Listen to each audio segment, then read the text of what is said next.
Hello students, सामने हूँ आपके chapter number 2 acids bases and salts की थोड़ी सी थ्योरी और रिएक्शंस के साथ। तो चलिए शुरू करते हैं। तो पहले क्लोरएल्कली प्रोसेस है जिसमें आपके पास रिएक्टेंट है सोडियम क्लोराइड का एक्वस सॉल्यूशन, इलेक्ट्रिसिटी पास करेंगे, सोडियम हाइड्रोक्साइड, हाइड्रोजन गैस और क्लोरीन गैस बनेंगे। ये सारी डिटेल आपको क्लियर होनी चाहिए। उसके बाद है बेकिंग सोडा यानी कि सोडियम हाइड्रोजन कार्बोनेट की प्रिपरेशन रिएक्शन, जो आप लोगों के सामने आपको दिखाई दे रही है। उसके बाद है ब्लीचिंग पाउडर की preparation reaction, dry slate lime की रिएक्शन क्लोरीन के साथ होगी। तो ब्लीचिंग पाउडर बनेगा कैल्शियम ऑक्सीक्लोराइड। वॉशिंग सोडा का केमिकल फॉर्मूला आपके सामने है। वॉशिंग सोडा कैसे तैयार करना है? प्रिपरेशन ऑफ, पहले बेकिंग सोडा करेंगे, फिर प्रिपरेशन ऑफ सोडियम कार्बोनेट होगा और फिर रिक्रिस्टलाइजेशन होगा, ताकि वॉशिंग सोडा, जिसका केमिकल नेम सोडियम डेकाहाइड्रेट है, आपके सामने है।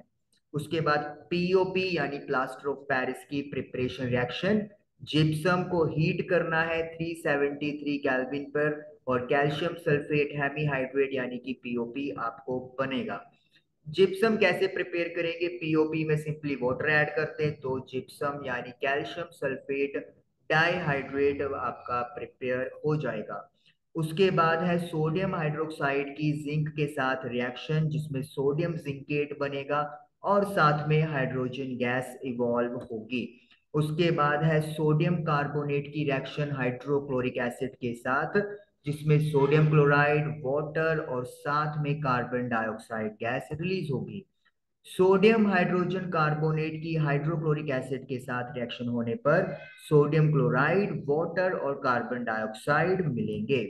उसके बाद है, अगर कार्बन डाइऑक्साइड लाइम वाटर से पास करेंगे तो कैल्शियम कार्बोनेट पीपीटी बनेगा, और अगर आप एक्सेस में कार्बन डाइऑक्साइड पास करवाओगे तो कैल्शियम हाइड्रोजन कार्बोनेट बनेगा, जो कि वाटर में सोल्यूबल होता है। उसके बाद न्यूट्रल रिएक्शन, जिसमें एसिड और बेस मिलते हैं तो वाटर और सॉल्ट की फॉर्मेशन होती है। कॉपर ऑक्साइड की HCl के साथ रिएक्शन करेंगे तो कॉपर क्लोराइड का ब्लू ग्रीन सॉल्यूशन आपके सामने तैयार हो जाएगा। अगर HCl को वाटर में डिसॉल्व किया जाता है तो H3O पॉजिटिव यानी कि हाइड्रोनियम आयंस बनते हैं। और ये हाइड्रोनियम आयन की फॉर्मेशन कैसे हुई? जब वाटर के साथ हाइड्रोजन का आयन जुड़ जाता है।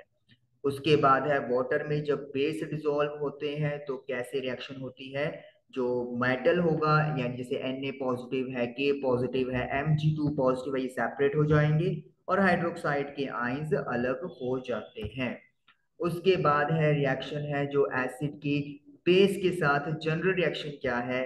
HX का मतलब एक एसिड है, MOH का मतलब एक बेस है, MX का मतलब एक सॉल्ट है और HOH का मतलब वाटर होता है। X यहाँ पर नॉन मेटल है, M यहाँ पर एक मेटल को रिप्रेजेंट किया जा रहा है।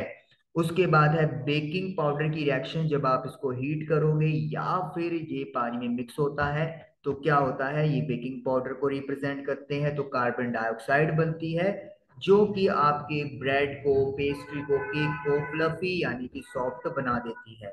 H पॉजिटिव कहाँ से आया है? जब हमने कोई माइल्ड एडिबल एसिड का यूज किया है, जैसे कि टार्ट्रिक एसिड। और इसी के साथ ये सेकंड चैप्टर हमारा ओवर हुआ। Thank you.